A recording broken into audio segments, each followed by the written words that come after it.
आस्का केन्द्र बहुमुखी समवाय समितिर साधारण बैठक अनुष्ठित सभापति कार्तिकेश्वर परिडा सभापतित्व में बैठक अनुष्ठित होईछि।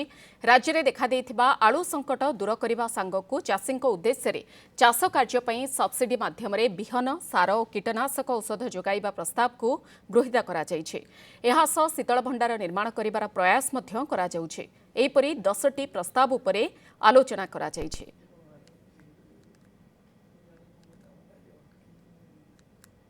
आमे आमर बस स्टैंड सम्मुखें गोटे जगह अच्छी पीपी मोड रे दुकान गुड़ा कर व्यवसाय मान उत्तम दर देवाई निष्पत्ति चाषी मान बर्तमान आम सब्सिडी बिहन जोगाऊ सार जोगाऊ कीटनाशक जोगाऊ आम शीतल भंडार करने उद्यम जारी रखुचु परवर्ती मुहूर्त करने चेष्टा करूँ।